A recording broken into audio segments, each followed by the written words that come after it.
All right, everybody, welcome to the Elite Picks NFL podcast. Let's dive right into it, starting with our community favorites for week 2. All right, so taking a look at the community page of the Elite Picks app, let's see some of the player props that users like for week 2. Man, I like AJ Brown right at the top there.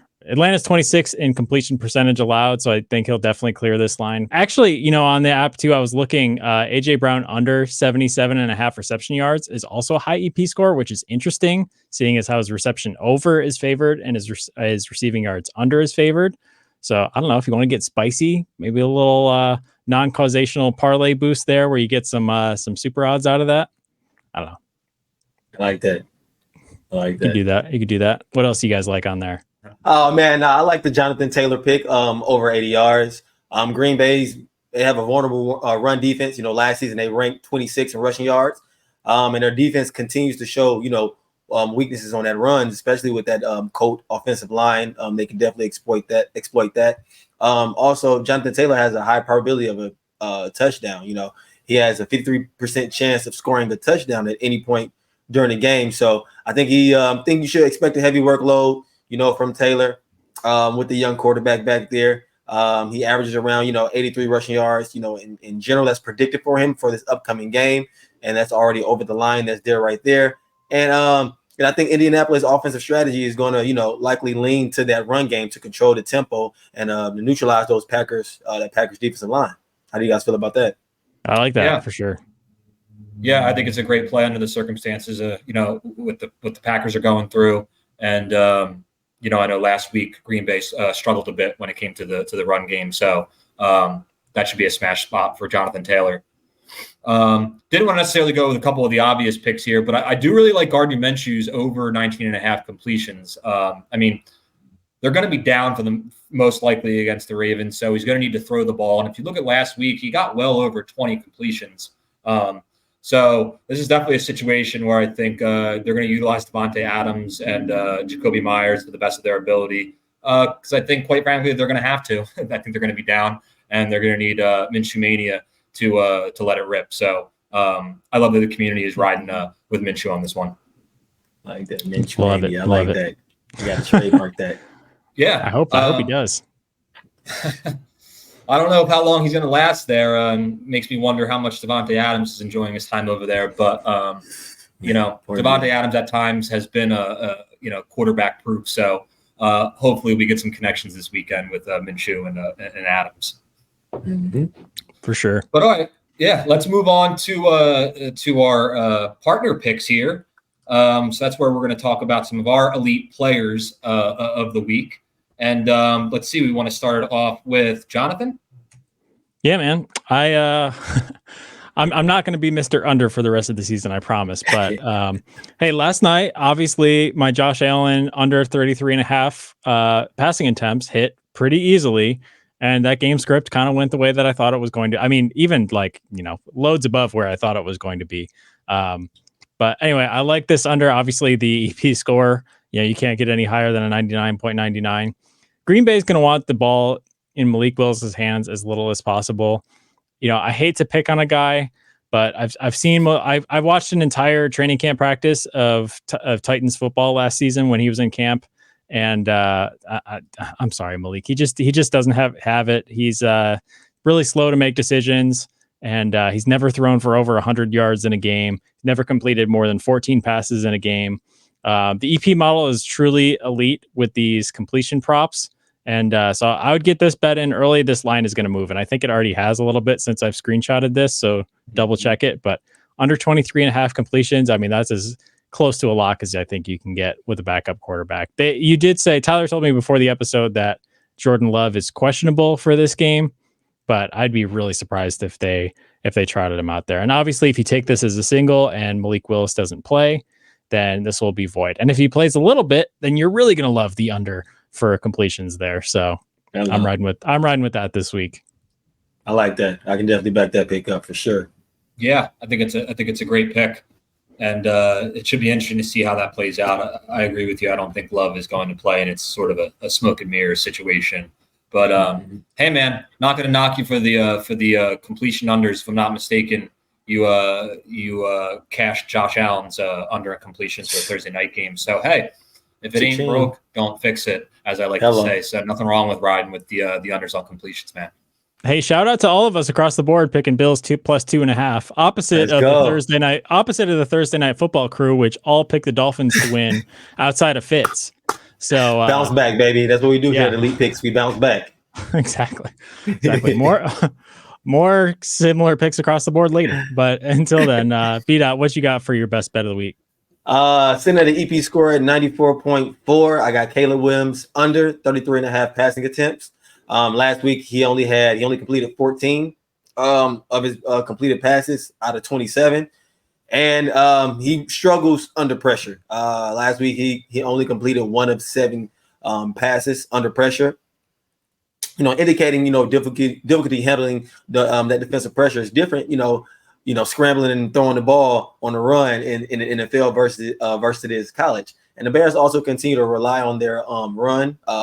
In that first week, ranking 13th in the neutral rushing rate, and also he's a rookie quarterback. You don't want to just throw him out there in the fire. They got the win, with his inefficiency, and still threw under 30 passes. So I think they'll stick with that same game plan, and I don't think he'd be slinging that thing like that. So I think this is a pretty elite lock right here. I love it. What about you? Yeah. What about you, Ty? So yeah, I'm gonna stick with the overs as my theme so far over the first couple of weeks, but I'm actually going to go with Amon-Ra St. Brown over 80.5 receiving yards. Main reason why, to be honest with you, is because the Bucs secondary is absolutely decimated. They're losing multiple starting cornerbacks. They lost them in week 1, including Antoine Winfield Jr. So the fact that they already weren't very good to begin with, and now they're going to be losing multiple guys in that secondary, makes me think this is a great spot for the Sun God. Also, if you just look at his last few matchups, in the last 5 games, he exceeded 80 yards in 4 of them. And if you actually look at his game last season against the Bucs, he ended up going for 124 receiving yards on 12 catches. So it's familiar territory in terms of this team and having successful games, especially when it comes to yardage. So I know that there might be folks out there who might have him for fantasy teams who were a bit disappointed with his week 1 performance against the Rams. But I think this is a fantastic bounce back spot for him to get the ball. I know Jameson Williams got a lot of touches last week, and they relied on the running game, but this is going to be a high scoring game. And I think Baker, Evans, as well as Godwin are going to continue to pour on the points to try to keep up. So I just think it's more opportunities for the Sun God to be able to bounce back after week 1 and smash over 80.5 receiving yards. I can see that. Yeah, I love it. Definitely a top 3 quarterback, top 3 wide receiver in the NFL. And that was about to be a very hot take there, B-Dot. It was. Hey, the Lions may get a little tricky. They may throw behind the line. He may, get a little touchdown pass this week. Wishful thinking. But in terms of his ranking and wide receivers, yeah, I like this, especially with that EP score and his trust and that camaraderie. I don't know if I said that right. That he's built, with this quarterback it's another lock. Yeah, Tyler's the over guy. He is. And I had Amon-Ra last week, right? So he is, and he's not going to miss twice. Like he's not a 2 weeks down in a row type of guy. So slow start to the season, week 1, but they're back at home, and they're, I'm actually going to give you some splits at home because this leads perfectly. If you guys don't mind me going to my stack this week, it's going to lead me perfectly into that because I have Goff and Amon-Ra St. Brown for my stack. Obviously, Tyler already mentioned the DBs that the Buccaneers are missing this week, including Antoine Winfield Jr., right? 3 DN did not practice. I think there's an offensive lineman for the Bucs, and I think 2 defensive linemen as well who are not practicing at this point on their injury report. So that's something to keep an eye on. But anyway, I was looking at the home field splits for Goff and Amon-Ra St. Brown last year. Goff averaged 280 passing yards at home. Amon-Ra averaged 105 receiving yards at home last year. And I'm pretty sure he was 7 for 8, if I recall, on breaking that 80-yard receiving line at home last year with a lot of 100+ games to get that average up over 105. So the Elite Picks app projects him to have 9 targets, which should be plenty. That spells a tutty for me, maybe. But this is a great stack this week. And Amon-Ra is obviously the best player to pick on Detroit for your stack. You can obviously go Laporta as well, but definitely having Goff in that mix, no matter if it's Laporta that goes off or if it's Amon-Ra St. Brown, you're still going to get that passing yards boost from Jared Goff. So I like this stack. And I think, if you want to save some money, you could go Laporta as well. But Amon-Ra is obviously the elite choice for a good reason. I like that. Yeah, I think this is, obviously, correlates with my overplay. And I mentioned this, I believe, maybe on last week's episode or maybe on Wednesday's episode, but I do feel that the offense, left Sunday night game feeling not too great about how they performed. I know they had a good running attack, but I think this is an opportunity where they're going to go, all right, Goff, let's open it up a little bit for you. So I think this is a great stack. Thanks, man. B-Dot, what you got cooked up for your stack this week? Man, I got to go with my guys, Lamar and Zay Flowers, especially against that Raiders weak in secondary. The Raiders defense is banged up, with multiple injuries in the secondary, making it very vulnerable to that passing game. So this opens up opportunities for Jackson to exploit those mismatches through the air, especially targeting Zay Flowers. And, Lamar Jackson is a dual threat in general. Last week, recording 273 passing yards and 122 rushing yards. I feel as though it's going to be a very, very great game, both on the ground and in the air for Lamar. I'm predicting, 210 passing yards with a whopping 93 rushing yards. And with Zay Flowers, he only had 37 receiving yards that last week. But like I said, I feel like they're building that chemistry, and he's going to be a key weapon in that Baltimore offense, especially them looking to, contain and try to stop Lamar from getting those rushing yards. The only thing he's going to do is open up that secondary for, Zay Flowers being one of the primary targets. Yeah. Big question this week is Isaiah likely going to have a similar game to what he had last week? I was able to pick him up on waivers and fantasy, believe it or not, because for the first time ever, I was near the top of the waiver order at the beginning of the season, which never happens.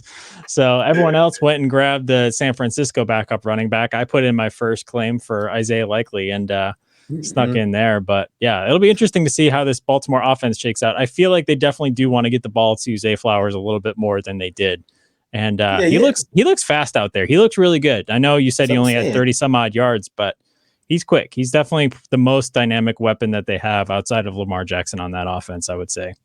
He has that, he has that Tyreek Hill type of, spurt and elusiveness and speed. So I feel like that is his wide receiver comparison. I know Likely got banged up in that that game last week. So that's right. I don't know how much he will be, effective in this game. So that's why I went ahead and went with Zay Flowers, with Lamar on that stack. But, we'll see. It's a good pick.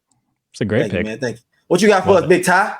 So, yeah, I had to go with I got to go with the LA Rams here and go with the Rams stack, Matthew Stafford and Cooper Kupp. Following that week 1 Sunday night performance, I think it's fair to say that the Stafford and Kupp connection is probably as strong as it's been since that Rams 2021 Super Bowl run.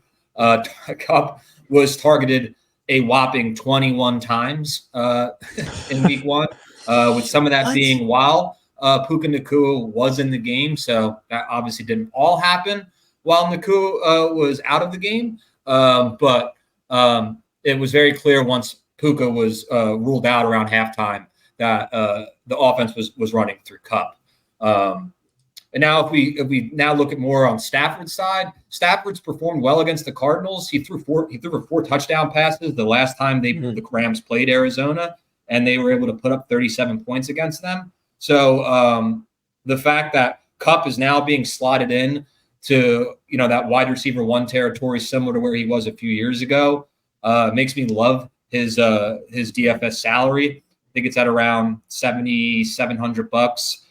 Maybe for DraftKings, maybe 70 or maybe 7,700 for FanDuel, and I think 7,000 for DraftKings or something like that. But relatively low compared to some of those other guys that are supposed to have pretty big numbers going into this week.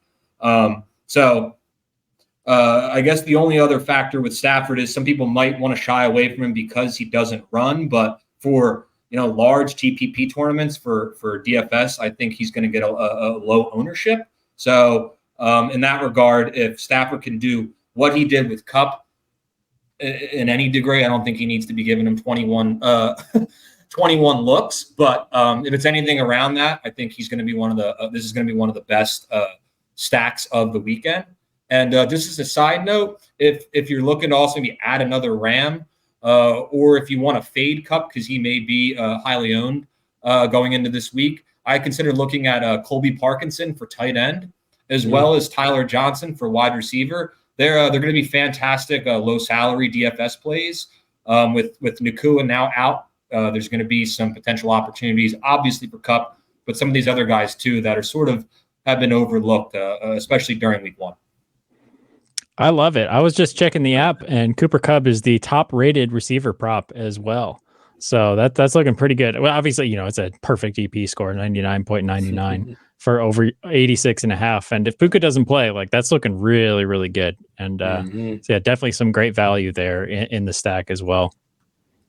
Yeah, my one concern is, and that's not more for this week, more for moving forward. It's no mystery to everybody that Stafford loves to go to Kupp. So it is a good thing, but I've seen this in the past. And, Kupp's gotten banged up because of it, has lost time just because he's getting so much volume that, over a span of 2, 3, 4 games, if these other guys aren't getting involved, it's only a matter of time. Last week he had 44% of the target share. That's a lot. And wear and tear, man. And wear and tear. So I do worry just from if maybe you have him in a season long, fantasy league or something like that, to just, keep an eye on it. I know as a Ram fan, I do worry about that, but this is an absolute, smash spot, especially with, seeing what the Bills were able to do last week against the Cardinals. And so hoping, it should be a fun one for folks who decide to ride with me on the Stafford Kupp stack. I love it. All right, so let's keep this train moving, fellas. We're gonna now move on to the Monday night game. If I'm not mistaken, the Falcons are going to be playing the Eagles in Philly. But before we get into the actual game talk and picking sides, I do want to talk about our elite player picks of the game. John, anybody, John or Brandon, whoever would like to start, let me know who you guys think is your elite player for this game. Sure, man. I'll tell you guys. I had Kirk Cousins under on completion for a second here, and then I was like, wait a minute. He's not an elite player of the game. So I love those completion props now. Those are like my favorite thing. But Bijan is kind of a guy. We watched the game last night. One of the best props that I hit personally was Achane over his receiving total. So these receiving backs are doing really well this year. I don't know. We're only in week 2, so that's not really a trend. But the EP score obviously loves Bijan over 30.5 receiving yards. Last week, he hit this easily on 5 catches for 43 yards, which he actually led his team in receiving in. So we've all seen, Kirk Cousins was a little timid that game. He was getting the ball out fast. And so I think the check down is going to be there with Robinson again this week. So he's going to keep dumping the ball off in the flat. One thing that I will note about this line as well, check the sports books, because there's one sports book in particular. You can check it in the Elite Picks app that has this line at 27.5 with even money on either side. So that's a great line too. I like over 30.5, but over 27.5, put my money down on that right now. So I love that. This is a great line and some great value to me. What do you guys think? I like it. I love it, especially, especially with the Kirk Cousins statement you said. There's no Julio Jones. There's no Justin Jefferson. So relying on that check down to Bijan is definitely going to be, a high in his passing for that. So I'll take all the money for that too. I love it too. And I was, debating on picking one of his props. The fact that they got Arthur Smith out of there since last year, I think it's just going to give more opportunities for guys like Bijan Robinson as well as Kyle Pitts. But the line at I think the Eagles are favored by 6.5 points. So if they're down and Kirk can't do the things that we're used to him doing, I think it's a perfect opportunity for Bijan to get fed the rock, especially in the passing game. So I might have to ride with you on this and join you for the Monday night game on this pick, because I think it's a solid pick for sure. 100%. Awesome. B-Dot, what you got cooked up for Monday night? Man, I got my elite player Saquon, man. Saquon Barkley. I think he's going to carry that momentum from week 1. He's coming off a stellar week 1 performance with 132, total yards from scrimmage and scored 3 touchdowns. A crazy number. He handled 92.9% of the Eagles' backfield opportunities. so showcasing his dominant role in that offense and his success in the shotgun, has really thrived, averaging about 5.3 yards per carry with the 47.6 success rate. So, the shift in the Eagles' offensive scheme has unlocked his potential, especially compared to his role last year with the Giants. And Atlanta's defense is very vulnerable. Even though they perform, really well in week one, posting a 69.2% success rate for the run, they still allowed a significant explosive yards, explosive runs from the previous running back. And Barkley's ability to break those long runs, come on, man, it's Thunder Thigh Barkley, man. That's what I call him, dog. He gonna get it done. And in the past against the Falcons, he scored 2 touchdowns, and so I feel as though he's pretty familiar with this Falcons team, and it's just so tough. It's so tough to go against that Eagles run, especially with that offensive line they have. I think Saquon is definitely going to have another great game, and I think it's going to be his best year of his NFL career. Wow, that's good. Hopefully, he can stay healthy throughout the entire year. Because you're right. He stays healthy. Yes. Yeah, I was going to say that. That's always the asterisk, but man, he looked really exciting in that first game. So, and he might have even been jet lagged. So maybe we're getting Saquon 4 touchdowns this week. Who knows? And he was catching it out the backfield too. He had a couple nice looking receptions. So you add both of those in, man. Come on, man. Look at this. And look at this EP score, 99.9, man. I got Saquon with 112 rushing yards this week. I like that. That's spicy. Come on, man. I got the red on, John. Came in here hot, man. All right, Tyler, that's gonna be hard to top, but what you got? Yeah, so I'm going to stick with the Eagles side. I'm going to go with Devontae Smith over 58.5 receiving yards. I know we have it at 59.5.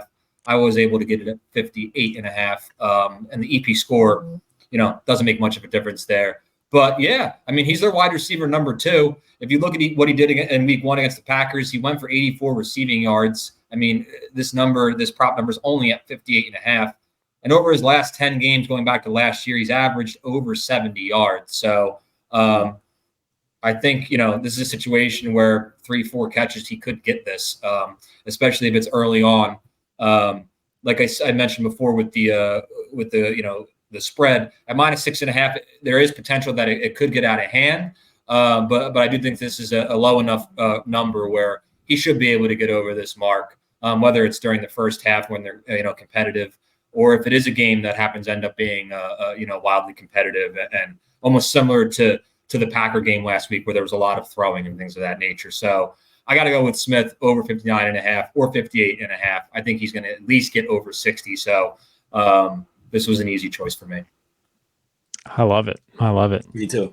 I learned last week not to go against Devonta Smith, so definitely taking an over on this with you right here, man. It's a great pick, Tyler.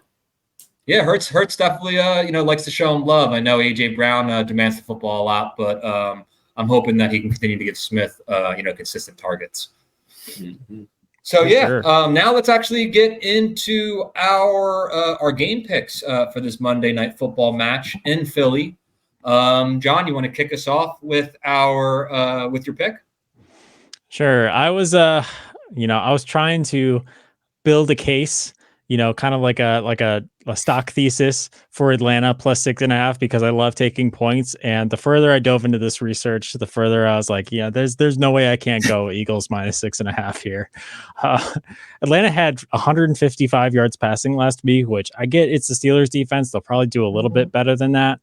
But then you start looking at Cousins is 12-20 in prime time. Philly put up 34 points in 3 quarters last week after a sloppy first quarter. So it just took 1 quarter of football for them to get going, and they were off to the races. So I don't know, man. This is going to be a Manning cast week for me. I'm going Philly -6.5. I don't think this is going to be super close. I don't think so either. I have to agree with you. I'm going Philly also. Just to piggyback exactly what you said. This Philadelphia Eagles offense, when they find their feet settled in that grass and they find that connection with one another, you've seen what they could do after that first quarter of last week. And I think it's just only going to be up from here. I don't think the Falcons defense is there yet. I don't know if they are going to be there. It's my hometown team. I'm always wishing them the best, but wish is not going to get you victories. All right. So I'm going with Philly at 6.5, man. I like it. Tyler, are you gonna go against the grain, or are we gonna be for the three games in a row of a sweet picks? No, I mean, as I mentioned, what was it for our Wednesday episode when they played on Friday? Lincoln Financial Field's about 40 minutes up the road from me, so it's hard for me to, in this particular instance, to bet against the Eagles. So I am gonna ride with you guys, and we're gonna ride as a team, as an elite picks team here, going with Eagles minus 6.5. I'll be honest with you. I was, really excited for the Falcons coming into Week 1. Bringing in a Raheem Mostert, Super Bowl winner, and coming in to be the head coach. They got Cousins. You mean Raheem Morris? Raheem Morris, right? Oh yes, I'm sorry. Thank you. You're good. You're good. I was going to say Raheem Morris. I know Mostert was out last night, but I didn't know he went and got a head coaching job in the meantime while he was on on the injury report. I appreciate it. Don't worry, I got you. Yeah, Raheem Morris they got from the Rams, who was their defensive coordinator. But yeah, had a lot of signs of hope, and all of that came down crashing, quite frankly, during Week 1. Watt could pretty much do whatever he wanted to that offensive line, and the offense just looked absolutely terrible, to be frank. And not to mention, even after the game, just seeing some of the videos of Cousins and showing him trying to plant his Achilles and throw, it is really concerning. So, this could easily be changed. Things could easily get switched up and they could play well and the optimism could change. But for a Justin Fields-led Steelers team to come in and beat them like that at home is pretty demoralizing. So the fact that they're still going through some growing pains with the head coach and quarterback, and the fact that the Eagles had a really nice performance against the Packers last week, it's just hard to not bet the Eagles. And I would say the last thing I would leave this on is also Cousins does not necessarily play great during primetime games. So all of the sort of advantages in my eyes just sort of line up with Philly, and I expect them to get after him. Yeah, Cousins 12-20 on that primetime record. So it's pretty rough. Whereas Josh is now 8-0 or 7-0 on Thursdays, Josh Allen. So John gonna throw that bill stat in there. Yeah, I gotta get it there. Hey, I should have had my jersey on this week's episode, on Friday's episode, to gloat rather than the Wednesday episode. But that's all right. It's all right. Oh man. All right. Well, I think that's going to do it for us today, guys. Thank you all for watching. If you enjoyed the podcast, please consider liking and subscribing. It really does help out the channel as we continue to grow. Also, leave a comment to let us know what you'd like to see more of. And please be sure to take advantage of our free trial for the Elite Picks app. The link is in the description below. Please go and download it. Good luck, everybody, in week 2, and we will see you guys next week.